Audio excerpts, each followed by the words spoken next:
Hello everyone, स्वागत है आपका आज के इस लेक्चर में।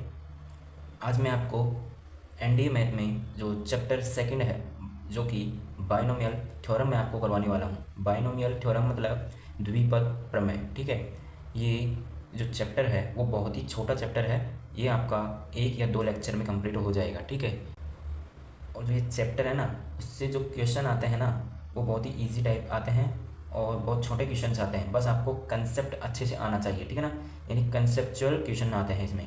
ठीक है, तो आज के इस लेक्चर में मैं इस चैप्टर को स्टार्ट कर रहा हूँ। तो आपको इससे पहले कुछ फॉर्मूले आपको इसमें आने चाहिए, तो वो मैं आपको बता देता हूँ। ठीक है, तो चलिए स्टार्ट करते हैं।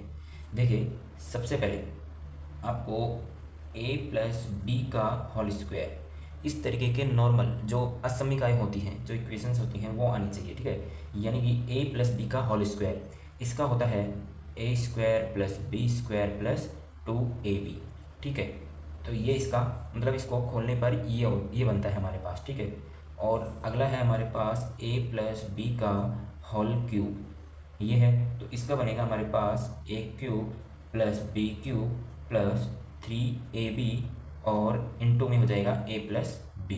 ठीक है, तो इस तरीके से इसका जो होल क्यूब होता है वो ये होता है a cube plus B cube plus 3ab into a plus B. ठीक है, अब देखिए, आपने नाम सुना होगा फैक्टोरियल का। ठीक है, किसका? फैक्टोरियल का। आपने 12th क्लास में पढ़े होंगे। ठीक है, देखिए, जब भी मैं बात करूँ फैक्टोरियल का, तो जो फैक्टोरियल है ना, वो इस तरीके से बनता है। देखो भाई, जैसे एक तो हम फैक्टोरियल इस तरीके से बना दें और एक फैक्टोरियल हम इस तरीके से, यानी कि फैक्टोरियल के अंदर x कोई वैल्यू होती है या फिर x फैक्टोरियल होता है। ठीक है ना, ये दो तरीक़ों से इस तरीके से रिप्रेजेंट इसको किया जाता है। ठीक है, अब देखिए, मैं आपसे पूछता हूँ कि फैक्टोरियल नेगेटिव, देखिए मैं फैक्टोरियल इस तरीके से बनाऊंगा। ठीक है ना, इस तरीके से बनाने पर थोड़ा कन्फ्यूजन हो जाता है। ठीक है ना, तो इस तरीके से मैं फैक्टोरियल बनाऊंगा। तो देखिए, फैक्टोरियल के अंदर कोई भी नेगेटिव वैल्यू आती है, ठीक है ना, कोई भी नेगेटिव वैल्यू आती है ना, तो वो नॉट वैलिड होती है, यानी कि कोई वैलिड ही नहीं होती है। यानी कि इसका मतलब आप ये समझिए कि फैक्टोरियल के अंदर नेगेटिव वैल्यू नहीं हो सकती। ठीक है, बस इतना ध्यान रखिए, इसका मतलब होता है नॉट वैलिड। ओके, अब मैं बात करूँ कि जो फैक्टोरियल है, इसके अंदर कोई फ्रैक्शन वैल्यू, ठीक है ना, कोई भी फ्रैक्शन हो, ठीक है, तो वो भी हमारे पास नॉट वैलिड होती है। ठीक है, तो ये दो चीज़ें आप ध्यान रखिए। अब मैं बात करता हूँ कि जो फैक्टोरियल होता है, देखिए, जैसे बाइनोमियल थ्योरम हमारा चैप्टर है, तो बाइनोमियल थ्योरम में हमारे पास आपने जो एनसीआर है, वो मैं आपको वैसे तो जो हमारा कॉम्बिनेशन और परमुटेशन का जो चैप्टर आएगा ना, उसमें मैं बताऊंगा, लेकिन इसमें मैं आपको थोड़ा सा बता देता हूँ कि जो एनसीआर होता है, एनसीआर, इसको खोलने के लिए जो फॉर्मूला होता है वो होता है हमारे पास factorial n upon n minus r का फैक्टोरियल इंटू आर फैक्टोरियल। ठीक है ना, ये हमारे पास फॉर्मूला होता है एनसीआर का। ये आपको ध्यान रखना है, इस चैप्टर में ये बहुत काम आएगा। और जो हमारे पास एनसीआर होगा ना, ये हमारे पास होगा द्विपद गुणांक। क्या होगा? द्विपद गुणांक। अगर मैं इंग्लिश में बात करूँ तो ये हो जाएगा बायोनोमियल कॉफिशियंट। ठीक है ना, बाइनोमियल कॉफिशियंट, ये हमारे पास जो एनसीआर है वो होगा बाइनोमियल कॉफिशियंट। ठीक है, अब मैं एनसीआर के अंदर कुछ वैल्यूज मैं आपको बता देता हूँ कि भाई इसका मान कितना होगा। जैसे मैं बात करता हूँ NC0। NC0 आपको निकालने में ऐसे टाइम लगेगा, बट मैं आपको बता देता हूँ तो आप डायरेक्ट इनको याद रख सकते हैं। ठीक है, तो NC0 की वैल्यू हो जाएगी मेरे पास 1 और NC1, ठीक है ना, NC1 इसकी वैल्यू हो जाएगी n। चाहे तो आप इस फॉर्मूले से कर सकते हो, इनको n ही आएगा। ठीक है, और जैसे मैं बात करता हूँ, अब मैंने आपको दो चीज़ें बता दी, तो मैं इस तरीके से कुछ एग्जांपल से बता देता हूँ। जैसे मैंने ले लिया 5C0, तो 5C0 लगे ना, तो इसकी वैल्यू हमारे पास 1 ही आएगी, क्योंकि इधर जो r है ना, उसकी वैल्यू 0 है। ठीक है ना, और हाँ, एक चीज़ मैंने आपको नहीं बताई कि आप फैक्टोरियल 0 करोगे ना, तो इसकी वैल्यू 1 आती है भाई। ठीक है ना, यानी फैक्टोरियल 0 का मान कितना होता है? 1 होता है, तो आप कंफ्यूज मत होना। ठीक है ना, और इसमें बात करूँ तो जैसे 8C1, ठीक है ना, 8C1, तो इसका मान कितना आएगा बताओ। अब आप सोच रहे होगे कि इसका मान n आएगा, नहीं, इधर n था इसलिए मैंने n लिखा है, ठीक है ना। अब इधर n की जगह पे क्या है, 8 है, तो इधर 8 आ जाएगा, ठीक है। तो इस तरीके से ये काम करते हैं और इस तरीके से इनकी वैल्यू निकलती है।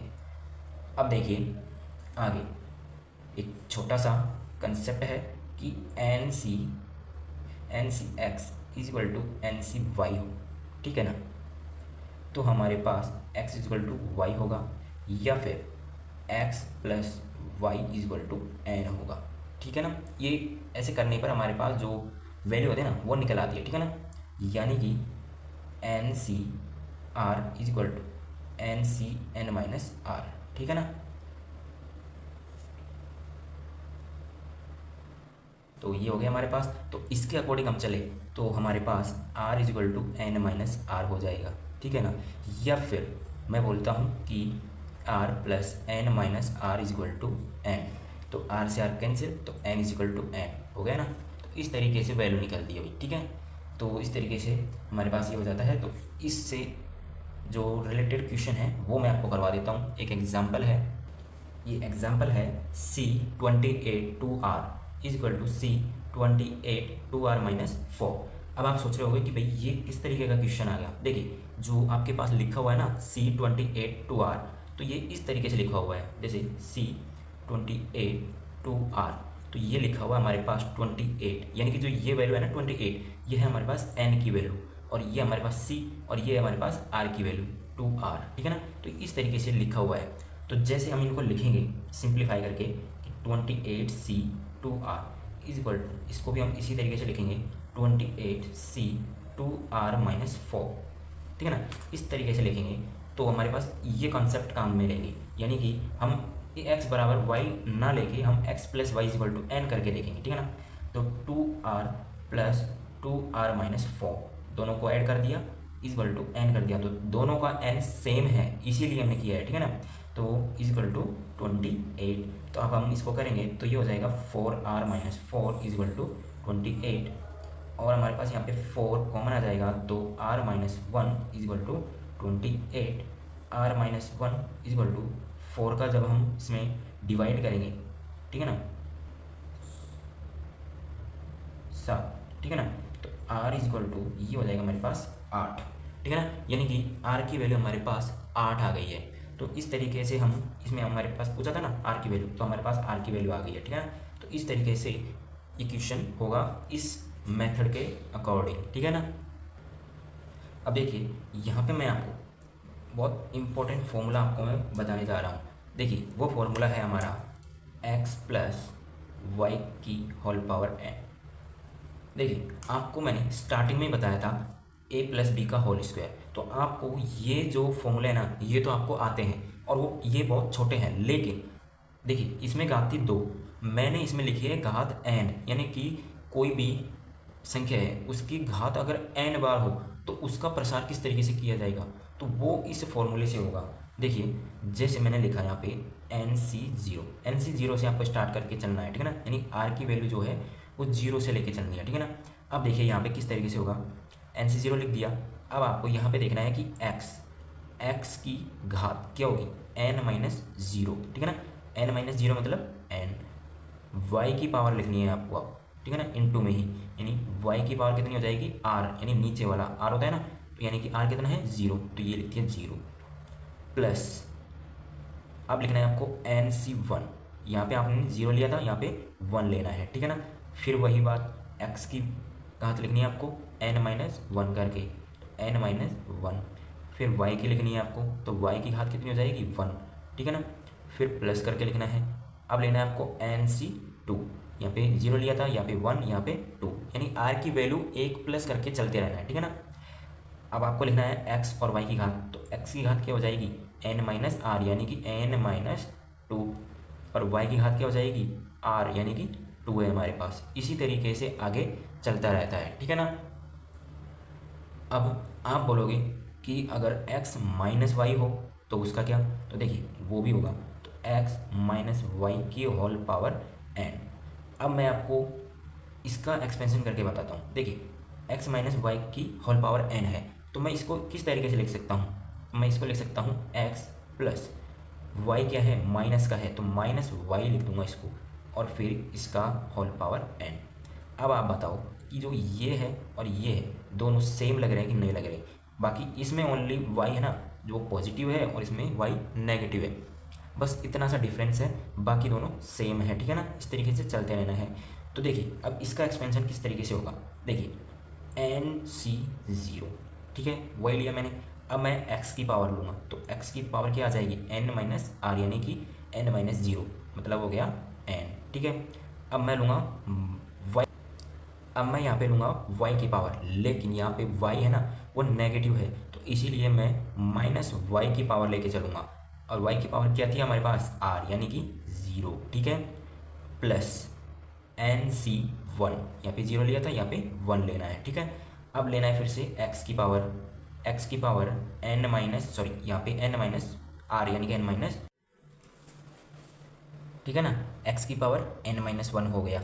अब माइनस y की पावर लेना है। ठीक है ना, ध्यान रखना माइनस को मत भूल जाना इधर। ठीक है ना, माइनस के y है इधर, तो y की पावर क्या आएगी r, यानी कि 1। ठीक है, अब इसी तरीके से प्लस NC, अब आएगा हमारे पास 1 के आगे 2। ठीक है, अब x की पावर लिखना है, x की पावर लिखना है हमको n माइनस आर, यानी कि n माइनस 2, ये n माइनस 2 हो जाएगा। अब लिखना है माइनस y की पावर 2। ठीक है ना, प्लस इसी तरीके से आपको आगे चलते रहना है इसमें। ठीक है, तो इसी तरीके से आपको जो इनका एक्सपेंशन है ना वो इस तरीके से करना है। ठीक है, अब चलते हैं आगे बहुत ही इम्पोर्टेंट फॉर्मूले की तरफ। ठीक है, अब एक नोट है, अब ये नोट है ना भाई बहुत इंपॉर्टेंट है। ये नोट इतना इम्पोर्टेंट है कि इससे हम बहुत सारे फॉर्मूले बनाएंगे। ठीक है ना, जैसे ये फॉर्मूला है 1 प्लस एक्स की पावर n। ठीक है ना, 1 प्लस एक्स की पावर n, ये फॉर्मूला है।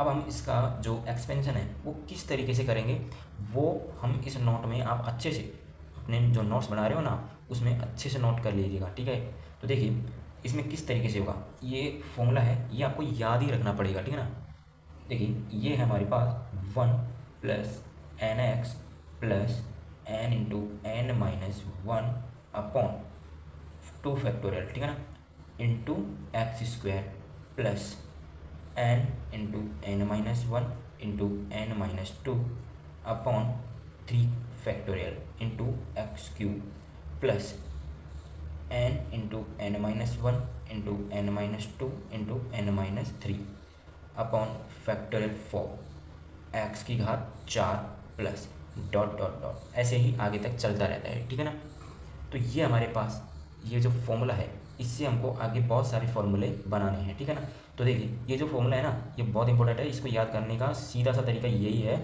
कि इसको देखिए, जैसे हमारे पास यहाँ पे सबसे पहले आप लिखोगे 1 प्लस इंटू में n करके x लिखोगे यानी nx। ठीक है ना, प्लस अब देखिए इसमें करोगे आप n इंटू एन माइनस 1 यानी n लिख दिया, फिर इसमें से एक कम करके यानी कि 1 माइनस करके इनसे इंटू कर दिया, अपॉन में फैक्टोरियल 2 कर दिया इंटू एक्स स्क्वायर, यानी कि यहाँ पे x की घात 1 थी, यहाँ पे x की घात 2 है, तो इसीलिए यहाँ पे फैक्टोरियल 2 है। वैसे आप यहाँ पे भी फैक्टोरियल 1 लिख सकते हो, लेकिन इसका कोई मतलब नहीं है, फैक्टोरियल 1 का मान 1 ही होता है। ठीक है ना, और जब किसी संख्या में 1 का भाग दिया जाता है तो वो वही रहता है। ठीक है ना, इस तरीके से तो यहाँ पे n माइनस 1 इंटू हो जाता है इसमें।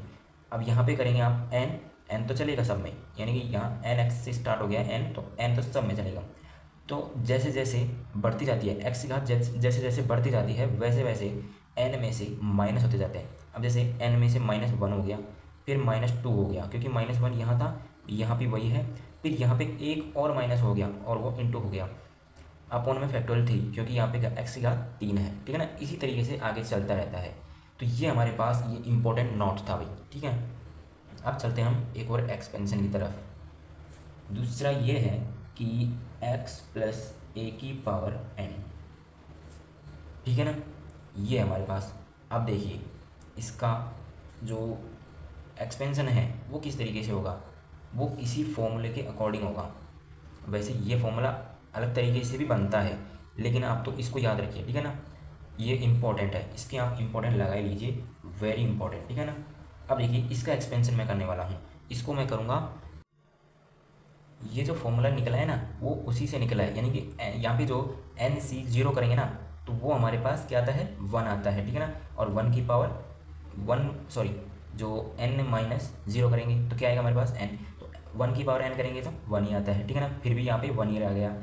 जब x की पावर करेंगे तो x की पावर करेंगे 0, यानी कि जो r है वो 0 था ना, तो 0 करेंगे तो 1, यानी कि 1 ही रह गया। तो इस तरीके से जो NCR जो था ना उसको हमने खोल के, यानी कि उसको फॉर्मूले के अकॉर्डिंग सेट करके और ये फॉर्मूला निकाला था। तो मैंने ये फॉर्मूला डायरेक्ट लिखा दिया है, ठीक है ना। तो आपको ये फॉर्मूला इस तरीके से याद रखना है। अब चलते हैं हम इस फॉर्मूले को, यानी कि जो ये है इसका एक्सपेंशन करते हैं NCR के फॉर्म में, ठीक है ना। तो देखिए इसमें करेंगे हम NC0। अब x की पावर क्या लिखेंगे हम, x की पावर लिखेंगे हम n-0 यानी n, और a की पावर लिखेंगे हम 0, ठीक है ना, इस तरीके से। अब मैं आशा करता हूँ कि आपको ये सारी चीज़ें समझ में आ रही होगी, और अगर नहीं आ रही है तो कमेंट में बता देना। मैं आपको नेक्स्ट किसी लेक्चर में आपको मैं फिर से इसका एक्सपेंशन अच्छे से, अगर आपको किसी भी चीज़ में डाउट हो तो कमेंट ज़रूर करना, मैं उसको सॉल्व आउट करने की बिल्कुल पूरी कोशिश करूँगा, ठीक है। तो आगे होगा ये NC1, x की पावर हो जाएगी हमारे पास n-1 और a की पावर हो जाएगी 1, ठीक है। इसी तरीके से आगे होता रहता है ये, ठीक है। ये क्वेश्चन है आपके लिए, इसमें दिया है कि 1 + x की पावर n, जब x = 1 हो तो इसका जो एक्सपेंशन है वो क्या होगा, ठीक है ना। इसको आपको सॉल्व करना है। तो देखिए इसमें हमको x की जगह पे 1 रखना है। तो देखिए 1 + x की होल पावर n, ये हो गया हमारे पास 1 + 1, ठीक है ना। x की जगह पे मैंने 1 रख दिया, इसकी होल पावर n, तो ये हो जाएगा हमारे पास 2 की पावर n, ठीक है ना। अब आपको क्या करना है आगे, देखिए 1 + x की पावर यानी होल पावर n है, तो ये मैंने आपको क्या बताया था, ये रहा, ठीक है ना। आपको मैं इसको NCR के फॉर्म में ही लिख के दे देता हूँ, ठीक है। देखिए ये होगा हमारे पास NC0 1 की पावर n और x की पावर 0 प्लस NC1 1 की पावर n-1 और x की पावर 1 प्लस NC2 1 की पावर n-2 और x की power 2 plus dash dash dash, okay. तो ये फॉर्म है ना, अगर आपको इसको सॉल्व करोगे ना आप इसको, तो यही फॉर्मूला निकल के आएगा। आप करके देख लीजिएगा इसको, तो यही फॉर्मूला आपके पास बन के आएगा, ठीक है ना। तो देखिए हमारे पास इसकी जो वैल्यू थी, यानी कि जब हमने 1 रखा, तो देखिए आपको यहाँ पे x की जगह पे 1 रखना है, जैसे मैंने इसमें इस तरीके से रखा था, ठीक है ना। तो जब 1 रखोगे तो हमारे पास आया था आंसर 2 की पावर n। तो यहाँ पे भी आपको x की जगह पे 1 रखना होगा, ठीक है ना। जब आपने यहाँ x की जगह पे 1 रख दिया तो उधर भी x की जगह पे 1 रखना पड़ेगा, यानी कि दोनों तरफ x = 1 पुट करना होगा, ठीक है ना। तो ये होगा हमारे पास NC0 1 की पावर n और ये हो गया 1 प्लस NC1 1 की पावर n-1 और ये हो गया 1 प्लस NC2 1 की पावर n-2 और ये 1 की पावर 2, ठीक है ना, इस तरीके से। तो देखिए 2 की पावर n = ये हो जाएगा हमारे पास 1 प्लस ये हो जाएगा n, ठीक है ना, n, ठीक है। देखिए मैं इसको पहले इस तरीके से लिख देता हूँ NC1 प्लस, क्योंकि 1 की पावर कितनी करो 1 ही रहता है, ठीक है ना, और 1 × 1 1, ठीक है ना। और ये बच जाएगा हमारे पास NC2 प्लस आगे बच जाएगा हमारे पास NC3, ठीक है ना, मैंने लिखा नहीं है बट ये बचेगा, ठीक है ना। तो ये हमारे पास आ जाएगा, ये हमारे पास फाइनल आंसर हो जाएगा। अगर आप चाहो तो 1 की जगह पे NC0 लिख सकते हो, ठीक है ना, क्योंकि वो 1 ही होता है। तो ये इस तरीके से क्वेश्चन सॉल्व होगा, ठीक है। यानी कि इसका मतलब ये हो गया कि प्लस डैश डैश डैश करके प्लस NCn तक, ये NCn तक जाएगा, ठीक है ना। यानी कि इस क्वेश्चन को कराने का सिर्फ एक ही मकसद था मेरा, कि जैसे मैं इसको पूरे को फिर से एक बार ले देता हूँ कि NC0 plus NC1 plus NC2 plus NC3 plus dot dot dot plus NCn, यानी कि जितने भी बाइनोमियल कोफिशिएंट है ना उनका जो सम होता है ना वो हमारे पास 2 की पावर n होता है। बस इतना कराने का मेरा ये क्वेश्चन कराने का इतना मकसद था, ठीक है ना। तो आपको ये ध्यान रखना है, ये क्वेश्चन में पूछा जाएगा आपको, ठीक है ना, ये क्वेश्चन में काम भी आएगा और आपसे पूछ भी सकता है, ठीक है ना, ये क्वेश्चन आ सकता है। तो आपको ध्यान इतना रखना है, जितने भी हमारे पास बाइनोमियल कोफिशिएंट होता है ना उनका जो सम होता है वो 2 की पावर n होता है, ठीक है। तो इससे जो रिलेटेड क्वेश्चन है वो मैं करा देता हूँ ये, ताकि आपको अच्छे से समझ में आ सके। देखिए ये क्वेश्चन है। अब ये जो क्वेश्चन है ना, उसको आप ध्यान से देखिए, आपको क्या नज़र आ रहा है इसमें। देखिए आपको नज़र आ रहा होगा कि 10C1, 10C2, 10C3, 10C10 यानी कि 1 से लेकर 10 तक इन सब का सम हो रहा है, यानी कि योग हो रहा है। और मैंने आपको बताया कि जो कोफिशिएंट यानी बाइनोमियल कोफिशिएंट है उनका जो सम होता है वो 2n होता है। लेकिन इसमें भी यही हो सकता है ना। तो देखिए मैं यहाँ पे देखता हूँ कि जो NC0, NC1, NC2, NC3 या NCn तक यानी इन सब का सम तो 2n है। तो क्या मैं 10C1, 10C2, 10C3 से लेकर 10C10 तक का जो सम है वो 2n लिख सकता हूँ क्या? लिख सकता हूँ कि नहीं लिख सकता हूँ, इतना बताओ आप। तो नहीं लिख सकता ना, क्योंकि यहाँ पे देखिए, यहाँ पे जो r की वैल्यू है ना वो 1 से है, ठीक है ना, और यहाँ पे 0 से मैंने बताई थी आपको, ठीक है ना। तो 0 से n तक होगी ना तभी 2n होगा। लेकिन यहाँ पे r की वैल्यू तो 0 तो है ही नहीं, यहाँ पे 1 से 10 तक है। तो मैं इसमें एक काम करूँगा, 10 से 0 को जोड़ूंगा और माइनस करूँगा, तो हमारे पास ये निकल के आ जाएगा। तो देखिए 10C0 plus 10C1 plus 10C2 plus 10C3 plus dot dot dot plus 10C10 minus 10C0। अब आप मेरे को ये बताइए कि इसमें और इसमें क्या डिफरेंस है? कोई डिफरेंस नहीं है ना। तो इसीलिए मैंने 10C0 को प्लस किया और 10C0 को माइनस किया, तो हमारे पास ओनली यही बचा, ठीक है ना। तो क्वेश्चन में दोनों में कोई डिफरेंस नहीं है। तो देखिए अब मैं बोलता हूँ आपको यहाँ से लेके यहाँ तक इसको कितना लिख सकता हूँ, मतलब क्या लिख सकता हूँ, इतना जो पार्ट है इसको मैं क्या लिख सकता हूँ, इसको लिख सकता हूँ मैं 2n की फॉर्म में, यानी कि जो n की वैल्यू है हमारे पास 10 है, यानी कि इसको लिख सकता हूँ मैं 2n और माइनस कर सकता हूँ 10C0। अब हमारे पास आंसर आ चुका है। 10C0 की वैल्यू क्या होगी? 1 होगी ना। मैंने आपको बताया था कि NC0 की वैल्यू 1 होती है। अब n की वैल्यू कितनी भी हो उससे क्या मतलब है, हमको तो r से देखना है ना कि r की वैल्यू 0 होगी ना, मतलब ये टोटल 1 हो गया, ठीक है। तो देखिए 2n माइनस 1, समझ में आया कि नहीं आया? अब आप इसको तो सॉल्व कर सकते हो। 2n का मतलब कितना होता है? 1024 माइनस 1 यानी कि 1023 इसका आंसर हो जाएगा, ठीक है। अब आपको इसमें कोई डाउट है तो कमेंट में पूछना मत भूलना, ठीक है। कोई डाउट है तो, वरना फालतू के कमेंट्स तो करना मत, ठीक है। तो बताइए यहाँ तक कोई दिक्कत है? नहीं है। तो देखिए आज का लेक्चर है वो यही समाप्त होता है। आज के लेक्चर में बस इतना ही, बाकी नेक्स्ट लेक्चर, तो आज की वीडियो में बस इतना ही। मिलते हैं नेक्स्ट सेशन में अच्छे अच्छे कंसेप्ट के साथ, ठीक है। तब तक के लिए जय हिंद, जय भारत।